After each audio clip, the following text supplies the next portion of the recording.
রমজান মাসের প্রথমে যে বাংলাদেশ থেকে যে চাঁদটা দেখা গেল বাংলাদেশের আকাশে, সেখানে জাস্ট একটা কোইন্সিডেন্ট যে চাঁদের নিচে শুক্র গ্রহটা দেখা গিয়েছিল একটা ডট আকারে। এখন এটা নিয়ে আমাদের উপমহাদেশের দুই ধর্মেরই, হিন্দু মুসলিম দুই পক্ষেরই অনেক অনেক কি বলা যেতে পারে, উচ্ছ্বাস উল্লাস, অনেক কিছুই ঘটছে।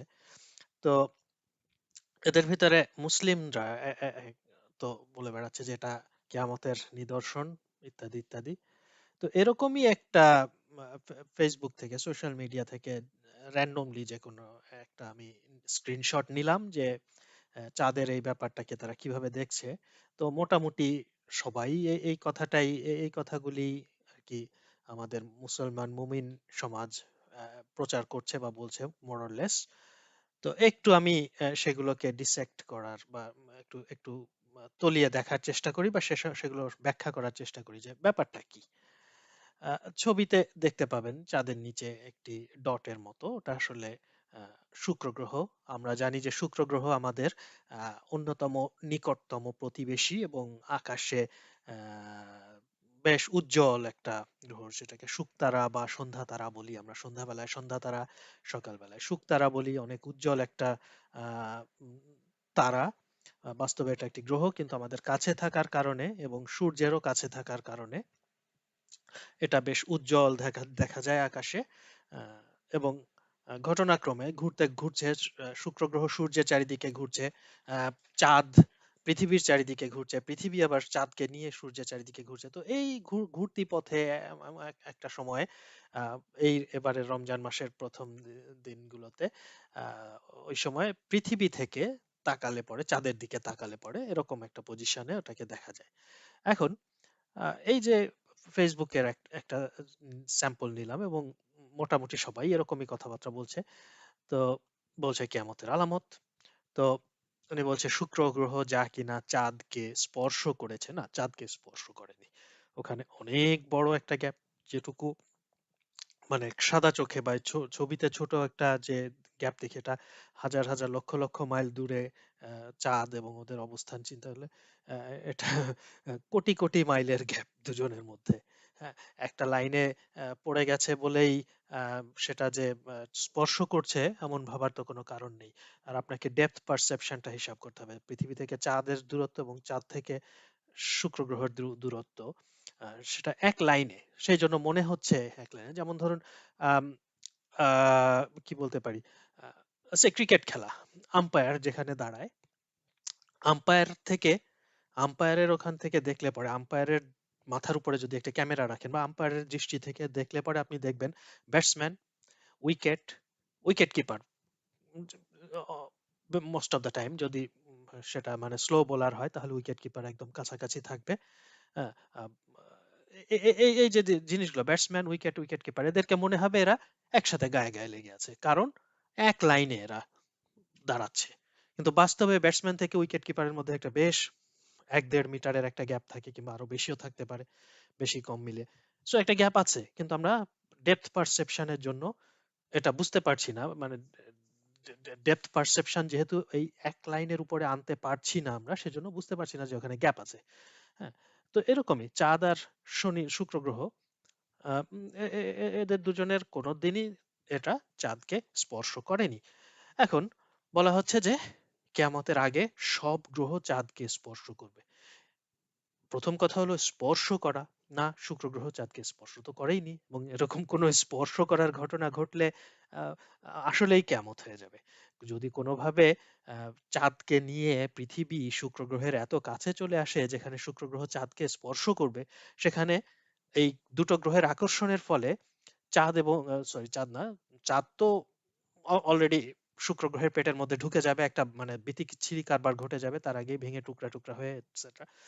খোদ শুক্র গ্রহটাও তো পৃথিবীর টানে, এবং শুক্রর টানে পৃথিবী, পৃথিবীর টানে শুক্র, এরা দুজনও দুজনের দিকে এমন ভাবে ছুটে যাবে, সেই বাংলা সিনেমা হিন্দি সিনেমার মতো আ করতে করতে, হ্যাঁ, এমন ভাবে ছুটে আসবে যে আসতে পথে দুজনে ভেঙে টুকরা টুকরা হয়ে ধাক্কা লেগে কিয়ামত হয়ে যাবে।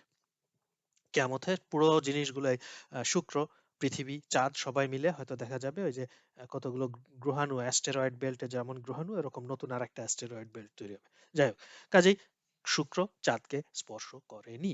এখন দাবি করা হচ্ছে, এখানে কি দাবি করছে, যে কিয়ামতের আগে সব গ্রহ চাঁদকে স্পর্শ করবে।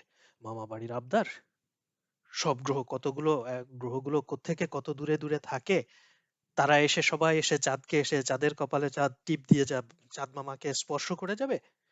ফাজলামি। এখানে বুধ থেকে শুরু করি। বুধ সূর্যের সবচেয়ে কাছে। বুধকে, চাঁদকে স্পর্শ করতে হলে হয় চাঁদকে বুধের কাছে যেতে হবে, না হয় বুধকে চাঁদের কাছে আসতে হবে।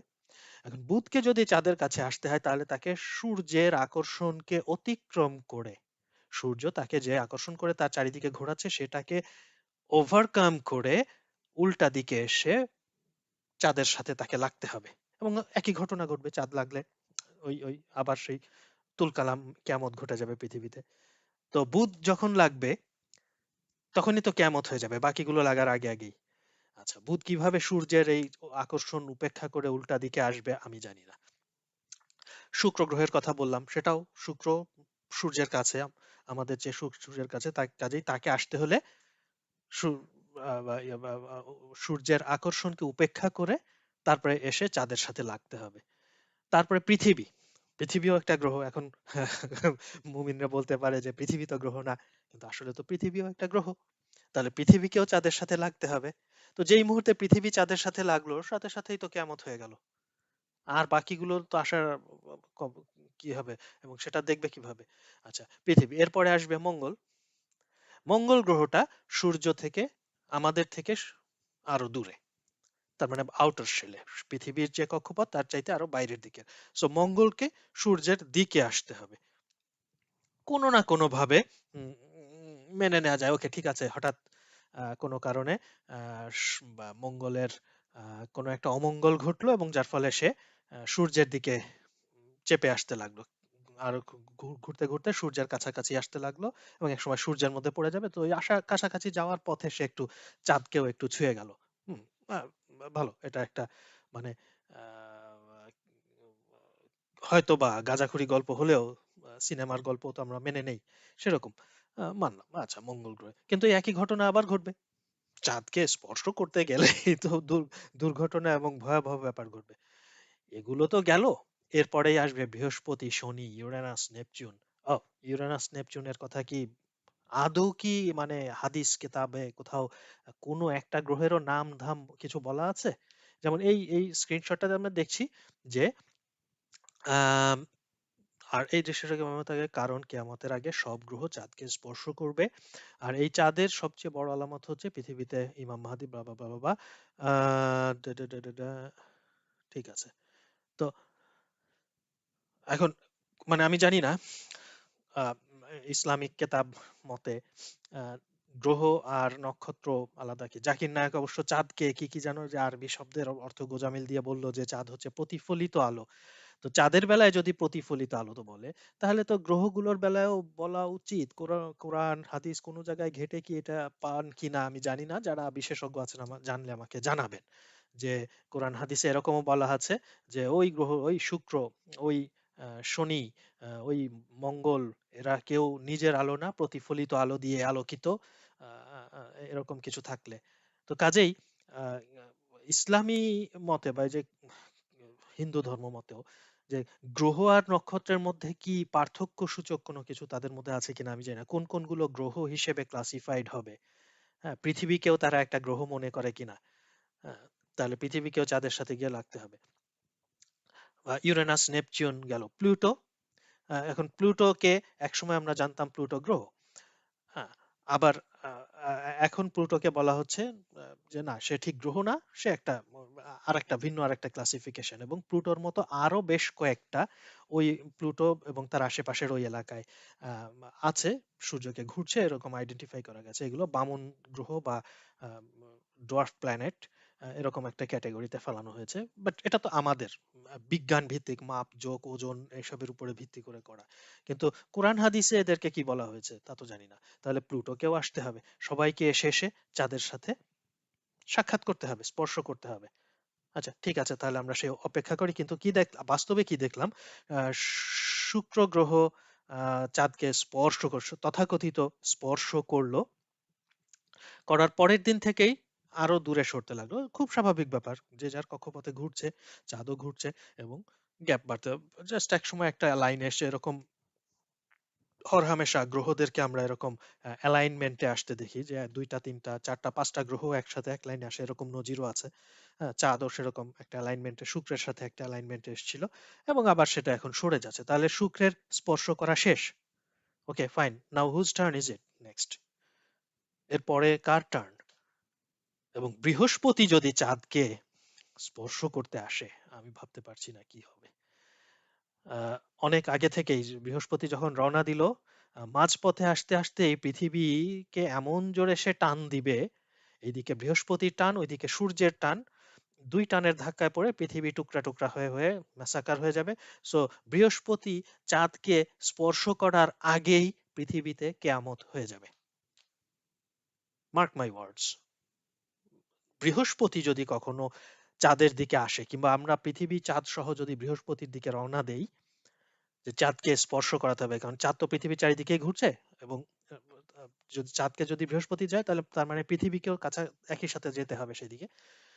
তো এরকম গেলে বৃহস্পতির কাছে মাঝপথে যেতে না যেতেই বৃহস্পতির আকর্ষণ একদিকে, বৃহস্পতি একদিক থেকে টান দিচ্ছে, আকর্ষণ করছে, সূর্য আর একদিক থেকে টান দিচ্ছে, এই দুই টানা পোড়েনের মধ্যে পড়ে পৃথিবী এবং চাঁদ দুইটাই টুকরা টুকরা টুকরা টুকরা হয়ে গুঁড়া গুঁড়া হয়ে যাবে, ছিন্ন ভিন্ন হয়ে যাবে, কেয়ামত।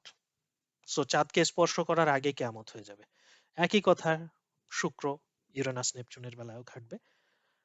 তাহলে এটা আমরা বুঝলাম যে সব গ্রহ চাঁদকে স্পর্শ করবে, এটা একটা ফালতু কথা। ফালতু কথা। এখন হয়তো মুমিনরা বলবে যে কে এটা বলেছে, কি আমি জানি না কেউ আদৌ এটা বলেছে কিনা। দ্যাটস ট্রু, মানে একজন যুক্তি সঙ্গত কথাবার্তা যদি আমি বলতে চাই, তাহলে আমার দরকার প্রথমেই আমাকে দেখতে হবে যে এটা আদৌ কোরআন হাদিস কোথাও এরকম কোনো কথা বলা আছে কি নেই। কিন্তু সাধারণ মানুষ তো এগুলোকেই নিচ্ছে, খাচ্ছে, হু কেয়ার্স কোরআন হাদিসে এটা আছে কি নেই। সেজন্যই সাধারণ মানুষের এই ভুলটা, আমি ধরে নিলাম যে কেউ একজন এটা বলেছে, কোরআন হাদিস বাদ, কেউ একজন বলেছে যে চাঁদকে স্পর্শ করবে, সেটাকে আমার ভুলটা ভাঙানো দরকার, তাই আমি কথাগুলো বলছি। আমার কোরআন হাদিসের ভুল বের করা নিয়ে আমি এই মুহূর্তে ব্যস্ত নই। আচ্ছা, তাহলে স্পর্শ করার ব্যাপারটা গেল। আহ তারপরে বলছে, যেই দিন রমজান মাসের প্রথম দিন হবে শুক্রবার, আর আকাশে চাঁদের সাথে তারার সংস্পর্শ থাকবে, তখনই বুঝে নিও পৃথিবীতে তৃতীয় বিশ্বযুদ্ধ আর ইমাম মাহাদির আগমন ঘটতে চলছে। এবং এখানে বলছে যে নবী করিম সাল্লাল্লাহু আলাইহি সাল্লাম বলেছেন এই কথা। উনি তৃতীয় বিশ্বযুদ্ধের কথা উল্লেখ করেছেন? সিরিয়াসলি?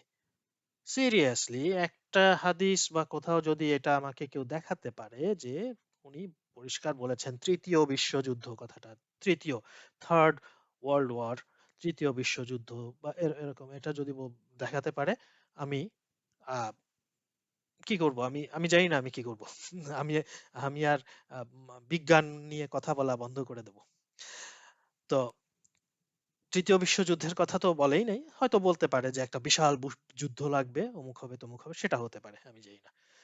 চাঁদের সাথে তারার সংস্পর্শ তো বললামই যে এটা ইম্পসিবল একটা জিনিস। কিন্তু সবচেয়ে মজার জিনিস হচ্ছে, বলছে যে যেদিন রমজান মাসের প্রথম দিনে শুক্রবার হবে।